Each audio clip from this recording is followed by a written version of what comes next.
Good evening, students. Welcome to the today's session. Today we are going to discuss about Diffie-Hellman key exchange algorithm. So this algorithm was widely known as key exchange algorithm, or it also called as key agreement algorithm, which was developed by Whitefield Diffie and Martin Hellman in the year 1976. See, the purpose of this algorithm is to enable two users to securely exchange a key. So that key is used for subsequent encryption of messages. Okay. So the algorithm itself, it is limited to exchange of secret keys. See, observe here user A, user B. So this user A may be the sender, user B is the receiver, or both are sender and receivers, right? So here you can observe.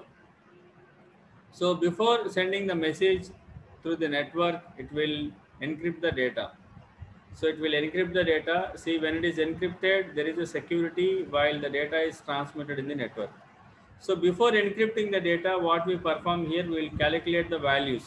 Say for example, here YA is calculated, YB is calculated, and after that we'll perform the encryption by using some key values. Here K, here it is K. So the both sides, these key K values are same. You can see K is equal to YA raised to XB mod Q. Here K is equal to YB raised to XA mod Q. Let us see this. See, this Diffie-Hellman key exchange algorithm is done, the work process is done in these 5 steps. Let us see the first step. So in the first step, we will select the Q, the prime number, and alpha, it is a primitive root of Q. See the example, the Q we are taking the value as 7 and alpha we are taking the value as 17. And now see the step 2. In a step 2, we have to generate a key generation for user A. Okay, we have to at user A key generation process to be done. How it will be done? See the second step. See, we will select XA. So this XA should be less than Q. What is this XA? It is a private key of A, user A. So and then we need to calculate the public key of A, right? So calculate public key YA, right? See the formula I have seen in the diagram. YA is equals to alpha raised to XA mod Q. And this YA value, after calculating the YA, we need to share this YA with the user B. Okay? See the example. So here XA we are taking the value as a 6. The condition is XA should be less than Q. So that XA is 6, 6 is less than Q is 7. So the condition is satisfied. And now the YA equals to alpha raised to XA mod Q. We are substituting the values here. Alpha is 17, XA is 6, mod 7. We will get the value 1. So YA value is 1. This value is we shared with the user B. And see the next step, step 3. Now we have to perform the key generation but user B. In the second step we done for user A, and in the third step we do for user B. See here, again we have to select a private key of XB that should be less than Q, and then we need to calculate the public key of B, of the B. Okay, so that is represented as YB is equal to alpha raised to XB mod Q, and this YB we need to share with the user A. So let us see the example here. For the step 3, we are taking XB value is a 4.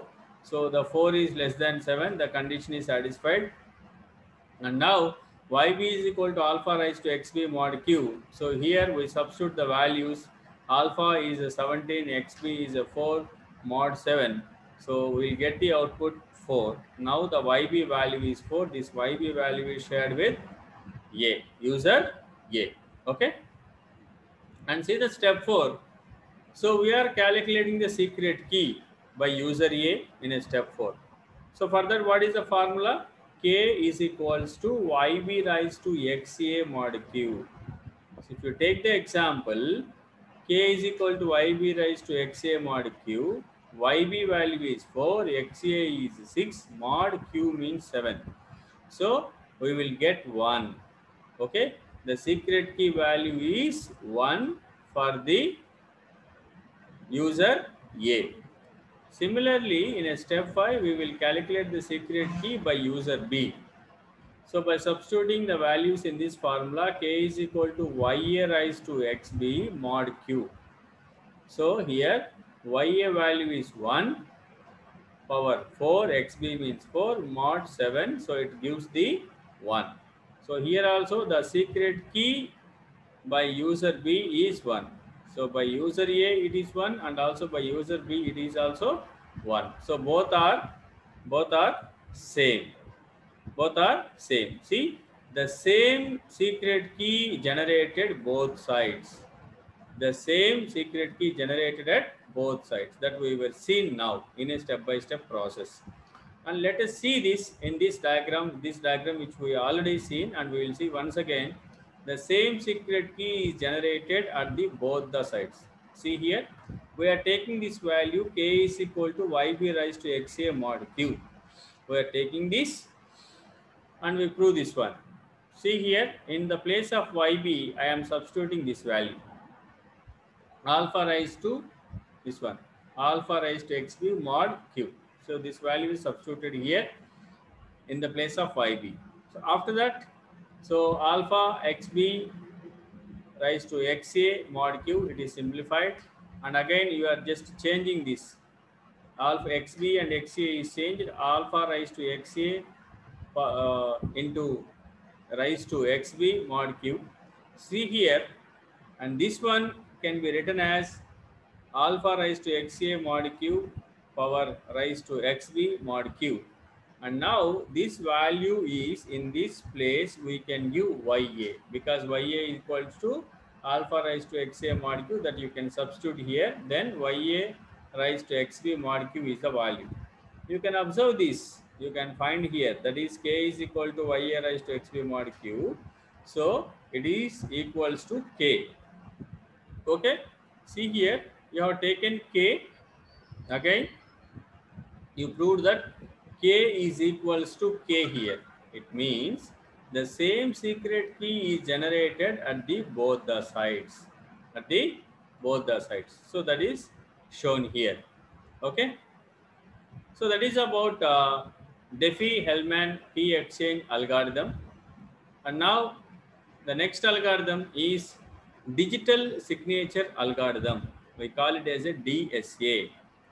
So to discuss about this DSA, before we have to know about DSS, digital signature standard. So first we discuss the digital signature standard, then we move on to the digital signature algorithm. See, this digital signature standard, the National Institute of Standards and Technology, NIST, they have published the Federal Information Processing Standard. It is FIPS 186. That is known as Digital Signature Standard. So this digital signature standard make use of the algorithm SHA and presents a new digital signature technique. It is called DSA. That is digital signature algorithm. So the latest versions also incorporates in the digital signature algorithms, like RSA is included, and elliptic curve cryptography is included. So in the latest versions, the other algorithms also included. In the beginning, SHA is used, and then RSA elliptical curve algorithms also allowed. So these are the two approaches. One is RSA approach and another one is DSS approach. We will see first RSA approach, then we will discuss the DSS approach.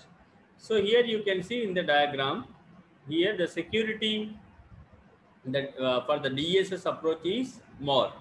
Okay, let us see. First we will discuss RSA approach. See, in the RSA approach, see, the message to be signed is inputted to this message M is input to the hash function, and that produces a secure hash code. After performing the hash function, we will get the hash code of fixed length. Okay, and this hash code, after performing the hash function, whatever the hash code you are getting, that is encrypted by using the sender's private key. So it is the private key of A. So why you are performing the encryption here with a private key? To perform the signature. So after the encryption, it will be converted, and this, after encryption process, this data and the original message M is appended here, appended, and then it is transmitted through the network. So this source side and this is destination side. At the destination side, see, this is M and this part is this one, signature. Okay, encrypted part. So what you have to do? This encrypted part you need to decrypt. See here, observe this, you have performed the encryption. So that on that you have to perform the decryption. So here you have used the private key of A and you have to use the public key of A here. The opposite. If you use private, you have to use public. If it is public, you have to use private. So you are performing the decryption process here. After that, you will get the output. On the plain text, on the original message, we will perform the hash function. You will performing the hash function. See, after performing the hash function, you will get some output. You will compare these two. Very good. So both the message and the signature are then transmitted. What we are doing? The hash code matches the decrypted signature. Then the signature is accepted, is valid. If both matches, if both are matches, then it is valid. Okay. So this is the RSA approach. Okay. And now what is DSS approach? You can observe here. The DSS also make use of hash function. So this hash code is provided as a input signature function. Okay. See, after performing this hash code, you will get the hash function, you will get the hash code that you are giving to the signature. Along with this, with a random number K. So this K is varies when a new message comes. So with a random number K, it generated for the particular signature. And you can observe here with the output of hash function and with a random number key, you are using two keys here. One is private key of A and it is global key. It's PU. We call it as a global key. So global key means in a network there are some global keys which are used by the all the users. So that is PUZ. Okay. So all of these we are applying here. Okay. So this signature function is also depends on, see this, sender's private key and a set of parameters known as group of communicating principle.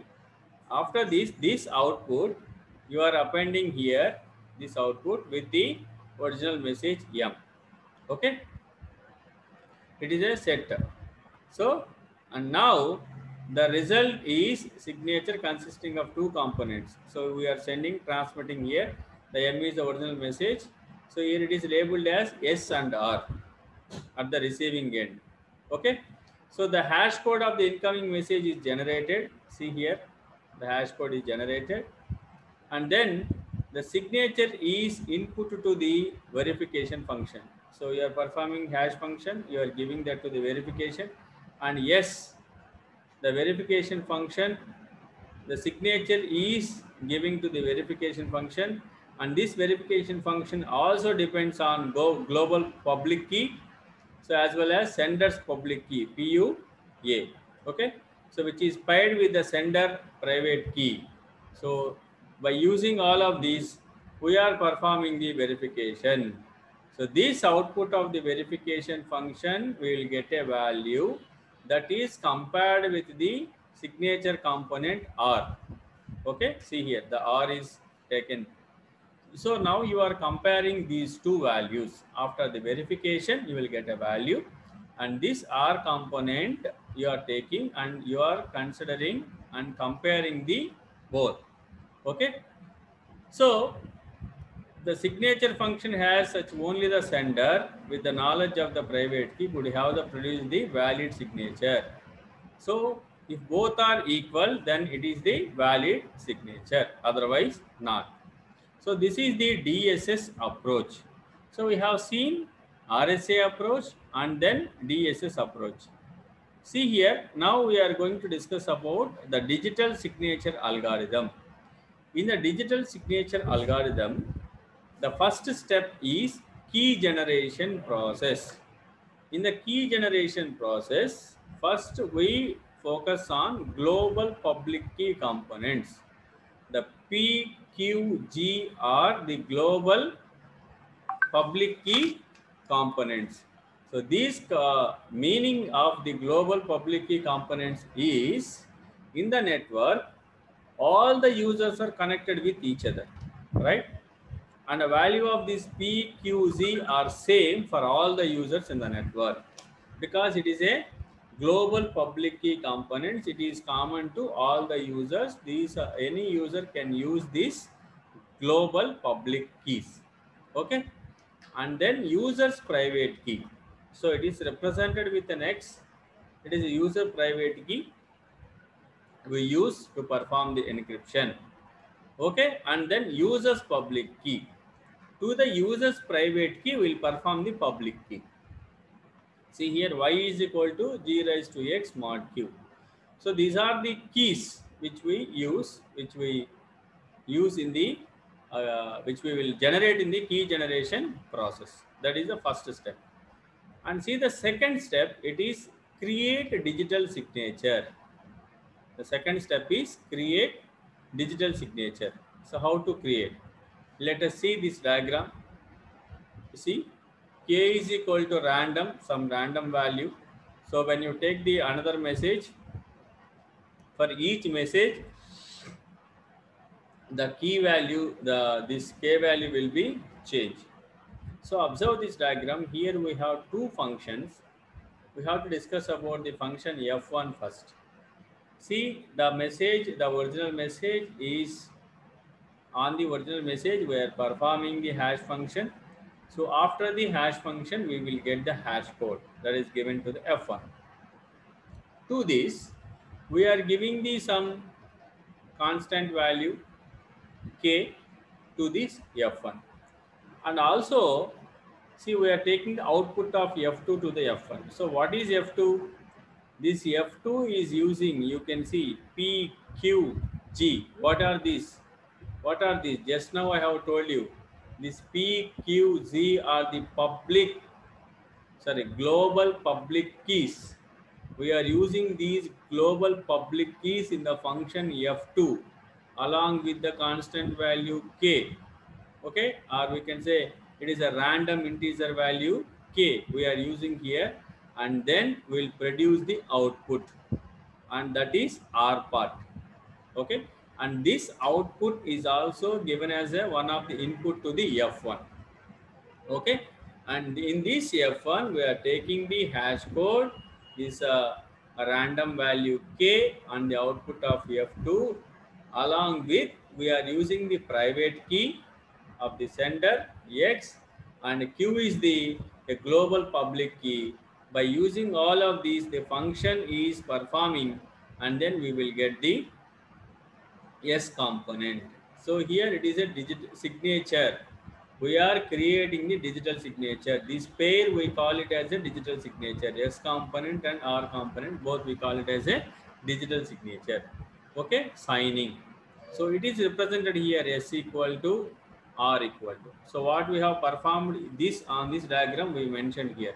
See here S equal to F1 of H of M comma k comma x comma and then r, this output r comma q.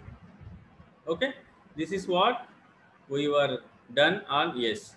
And similarly you can see r is equal to f2 of this one k comma p comma q comma z. So there we will get the r.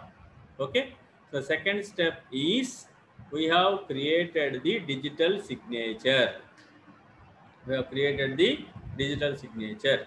Okay, see this signature means it's a pair r comma s. You can write r comma s, or you can write s comma r. So r is S is the mathematical representation is mentioned here, and also I have shown here. Okay, right. So this is the second step. Let us see the third step, signature verification. What is the next one? Digital signature algorithm. The third step is signature verification. So see the diagram. In this, M means the message to be signed. H of M is hash of M using some SHA algorithm, SHA1. So M dash, R dash, S dash are what? Received versions of M or S. So in a before diagram, we have seen creating the digital signature. It is at the sender side. It is at the sender side. And now we are discussing at the receiver side. This part we are discussing at the receiver side. This is the sender side. Okay, right. You have created the digital signature and then you have transmitted the data to the receiver. Okay, see here in the signature verification. So the verification will be done to receive whether it is correct or not. If it is valid, then it will be received. So I have shown M dash, R dash, S dash are the received versions of M or S. Okay, see here is M dash, S dash, R dash. Three are there. Okay, so M means you know that it is a message, original message, and S, R are the components of the digital signature. So here you got this. Now in this we are performing the two functions, that is F3 and F4 functions. Okay, and let us see the F3. See the F3 part, we are taking the component of S dash, and Q is what? Q is a global public key. By using these two, we are performing the function F3, and that output is given to the function F4. So, and you can observe here, to the F4 function, we are giving the R component also. And on this MH, on this original message M, we are performing the hash function, and that hash code is also given here. So by taking all of these, you are performing the F4, and you can observe here YQZ. So what is this Y? This Y is the public key. This Y is the public key. See, the X represents the private key and Y represents the public key. Okay, and then Q comma Z are the global public keys. So we are using all of these here on F4 function. See, after the F3, the output is this one W.